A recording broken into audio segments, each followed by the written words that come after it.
Comme annoncé précédemment, le président de la transition guinéenne, colonel Mamadi Doumbouya, s'est exprimé à la tribune des Nations Unies ce jeudi 21 septembre 2023, à l'occasion de la 78e Assemblée générale ordinaire. Il a profité de cette tribune pour exhorter la communauté internationale à cesser de s'immiscer dans les affaires politiques et sociales de l'Afrique et à lui donner des leçons car, estime-t-il, l'Afrique est suffisamment mature pour décider de son destin. Mon uniforme je l'ai mis au service de mon peuple. Je vous serai reconnaissant de respecter ce serment. De nous tenir à distance respectable des divisions de toutes sortes que beaucoup essaient de nourrir dans nos pays. Le Sahel traverse l'une des crises les plus graves de sa très vieille histoire. Mais elle a les ressorts nécessaires pour y faire face. Son sens légendaire de la diplomatie doit être libéré afin qu'ensemble nous nous parlions sans interférence. C'est pour cela que la communauté économique des États indépendants de l'Afrique de l'Ouest dont la vocation était économique doit cesser de se mêler de politique et privilégier le dialogue. Nous Africains sommes fatigués, épuisés des catégorisations dans lesquelles les uns et les autres veulent nous cantonner. La population de l'Afrique est jeune. Elle n'a pas connu la guerre froide. Elle n'a pas connu les guerres idéologiques qui ont façonné le monde des 70 dernières années.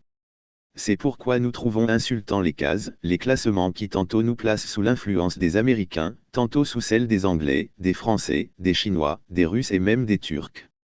Nous ne sommes ni pro ni anti-américains, ni pro ni anti-chinois, ni pro ni anti-français, ni pro ni anti-russe, ni pro ni anti-turcs.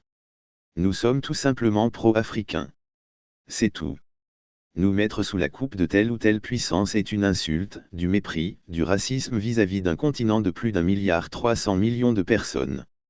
Il est important dans cette prestigieuse et influente assemblée que l'on comprenne clairement, définitivement que l'Afrique de papa, la vieille Afrique, c'est terminé.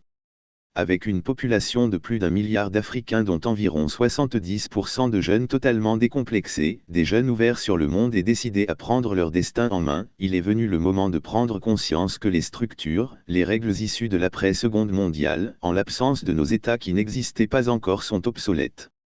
C'est la fin d'une époque déséquilibrée, injuste où nous n'avions pas droit au chapitre. C'est le moment de prendre en compte nos droits, de nous donner notre place. Mais aussi et surtout le moment d'arrêter de nous faire la leçon, d'arrêter de nous traiter comme des enfants. Rassurez-vous, nous sommes suffisamment grands pour savoir ce qui est bien pour nous. Nous sommes suffisamment matures pour définir nos priorités, pour concevoir notre propre modèle qui corresponde à notre identité, à la réalité de nos populations, à ce que nous sommes tout simplement. Nous vous serions fort reconnaissants de nous faire confiance et de nous laisser mener notre barque comme vous l'avez permis dans certaines régions du monde. En Asie, au Proche et Moyen-Orient. Pour ne citer que cela. Cette infantilisation est du plus mauvais effet pour une jeunesse africaine qui s'est émancipée.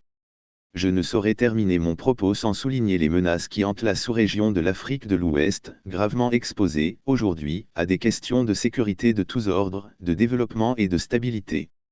Les populations de la sous-région n'aspirent qu'à une vie meilleure, au regard des leçons qu'elles ont tirées de leur histoire et de leur désir de vivre dans un espace et dans un monde de paix et de concorde avec les autres peuples du monde. Dans ce contexte, nous sommes tous interpellés et appelés à procéder à une meilleure analyse de la situation, en vue d'initier et de poursuivre de nouvelles politiques au bénéfice de tous. La communauté internationale doit regarder l'Afrique avec des yeux neufs. Elle doit entreprendre avec elle désormais une coopération franche dans un esprit de partenariat gagnant-gagnant.